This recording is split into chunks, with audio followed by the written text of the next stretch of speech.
Tariki ya 31 z'ukwezi kwa gatatu muri uyu mwaka w'2025 ni tariki ntarengwa abantu bose bakora ibikorwa bibyara inyungu, baba abantu ku giti cyabo, ibigo, amasosiyete, imiryango itegamiye kuri leta ndetse n'abandi bagomba kuba bamenyekanishije bakanishyura umusoro ku nyungu zabonetse mu mwaka w'2024. Uyu musoro urareba abakora ibikorwa bibyara inyungu bose, baba bashya batangiye ibikorwa bibyara inyungu mu mwaka ushize wa 2024 ndetse n'abari basanzwe bakora. Muri iki kiganiro turareba icyo abashya muri business basabwa. Aha turavuga abatangiye ubucuruzi bwabo umwaka ushize, cyane ko nabo barebwa no kwishyura umusoro ku nyungu zabonetse muri uwo mwaka wa 2024 batangiyemo, ubu bakaba bagiye kubikora bwa mbere. Abacuruzi bashya, abapiganira amasoko, abavoka, abakora ubucukuzi bw'amabuye, abakora indi myuga yigenga, abamotari, abandi bari mu bwikorezi bw'ibintu n'abantu, aha turavuga taxi voiture, coaster, fuso, amakamyo n'ibindi, abose nabo barasabwa kumenyekanisha no kwishyura umusoro ku nyungu zabonetse mu mwaka wa 2024 mbere yo ku itariki ya 31 z'ukwezi kwa gatatu 2025 zigera. Umusoro ku nyungu igihe cyawo cyo kumenyekanisha kirageze. Nk'ibisanzwe nyine dusanzwe tuvuga ko igihe cy'isoresha hari igihe kirangira isoresha rigatangira, no kuvuga ngo abantu bose bakora ibikorwa bibyara inyungu bitangirana n'itariki ya mbere z'ukwa mbere bikageza kuri 31 z'ukwa 12 bahabwa buri gihe amezi 3 yo gutegura imenyekanisha ryabo, bakanishyura umusoro bitarenze tariki 31 z'ukwa gatatu. Ariko ibyo bikorwa hagendewe ku byiciro by'abasora. Nkuko mwarimu bigarutseho, hari abasora bakoresha uburyo bw'inyungu ziciriritse bitewe n'itegeko icyo riteganya, hari n'abandi basora bashingiye ku nyungu nyakuri. Ibyo byose rero biteganywa n'amategeko. Mu byiciro by'abasora rero tugiramo abatoya cyane, aribo twita micro taxpayers, twagiramo abo twita small taxpayers, aribo basora batoya, tukagiramo abacishirije arimo medium, then hakabaho n'aba large taxpayers. Ariko muri babandi bitwa micro bashobora kuba bari mu byiciro by'abacuruza bisanzwe, kugura ikintu ukagurisha ukanunguka. Hakaba na babandi bari mu gutwara abantu n'ibintu, aribo barimo abagira ibinyabiziga zaba moto cyangwa minibus cyangwa amakamyo. Abo bose babamo bakubiye muri icyo cyiciro cy'aba micro taxpayers, aho mu by'ukuri basorera ku nyungu zicishirije. Umwihariko rero ku bantu batwara ibinyabiziga harimo n'abo bamotari n'abafite amakamyo cyangwa amamodoka basora mu buryo bucishirije, ni uko bo basora ku bihembwe. Ni ukuvuga inyungu zabo ziragenekerezwa zigashyirwaho n'itegeko hakurikijwe uburyo bwagenwe nyine bikorwamo, noneho hakamenyekana inyungu nyakuri cyangwa se inyungu zicishirije uyu muntu agomba kuba azishyura nyuma y'umwaka. Kugira ngo rero bataremererwa n'umusoro, izo nyungu zigabanywamo 4. Icyo rero ni icyiciro cy'abantu basora mu buryo bukomatanyije. Hari n'icyiciro gisora ku buryo bucishirije aho bishyura 3%.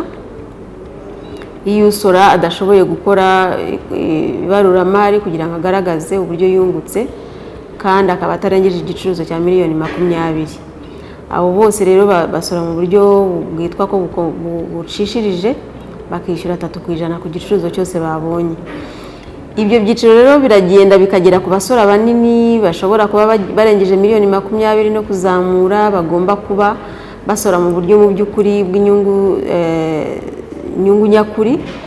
Muri ibyo byiciro rero haba harimo n'abasora bagomba kugira ibaruramari rihamye, bakaba bagomba no kucisha ibitabo byabo mu babigize umwuga kugira ngo babyemeze. Abo ni abageze muri miliyoni 600, wenda twaza kubigarukaho. Ariko ahangaha igikomeye mwanagarutseho ni abasora bashyashya.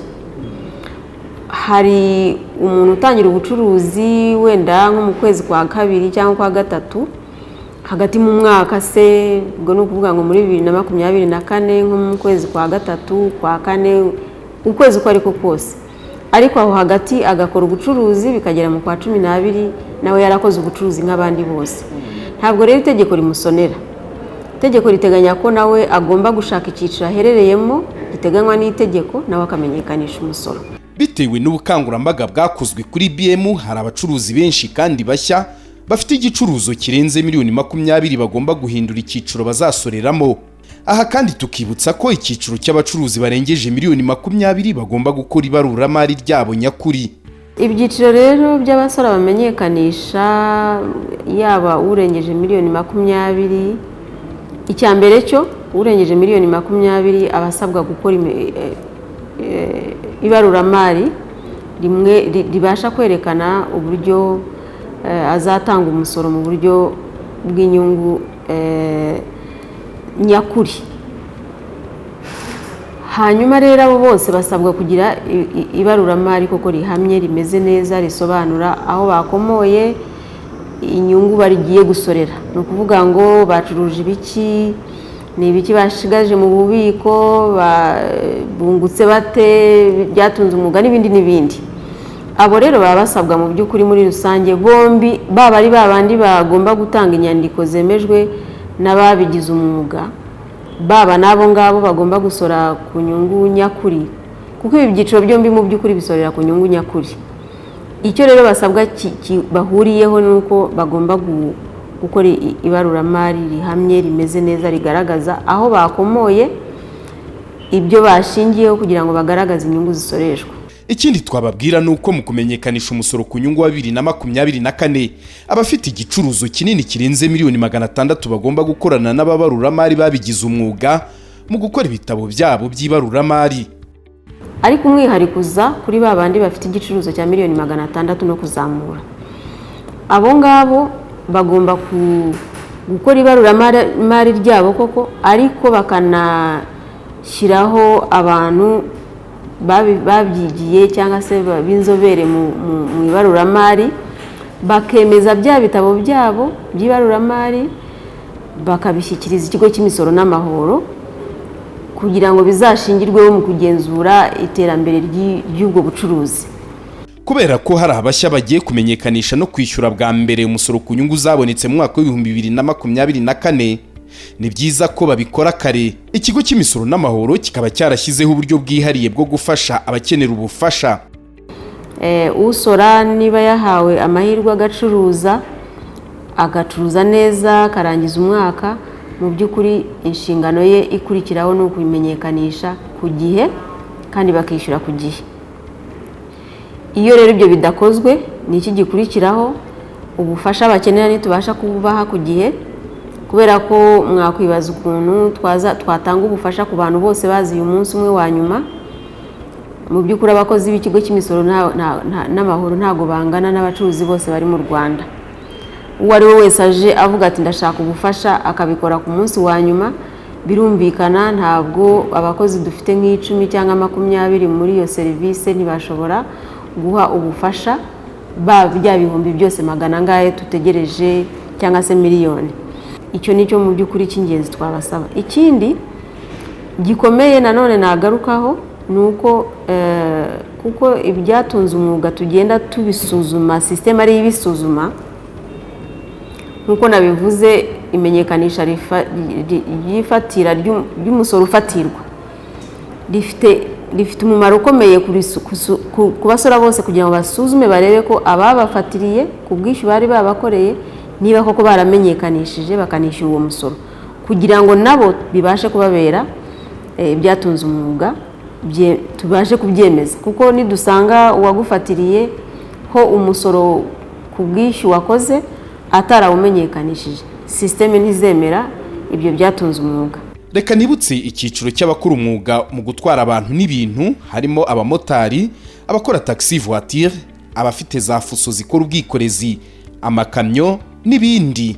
Abasora bashya mugiye gusorera inyungu zabonetse muri 2024, ndetse n'abandi mwese murebwa no kwishyura umusoro, muributswa ku itariki ntarengwa yo kumenyekanisha no kwishyura umusoro ari tariki ya 31 z'ukwezi kwa gatatu muri uyu mwaka w'2025. Kuki twategereza igitutu cyo ku munota wa nyuma kandi kudekarara bitavuze guhita twishyura? Dekarara uyu munsi kugira ngo nukenera ubufasha ku kigo cy'imisoro n'amahoro ubashe kubona bitakugoye. bitume wirinda ibihano byo kutuzuza inshingano zo gusora neza kandi ku gihe. Abakeneye ibindi bisobanuro mwaduhamagara kuri telefoni itishyurwa ariyo 3004 cyangwa mukatwandikira ku mbuga nkoranyambaga z'ikigo cy'imisoro n'amahoro.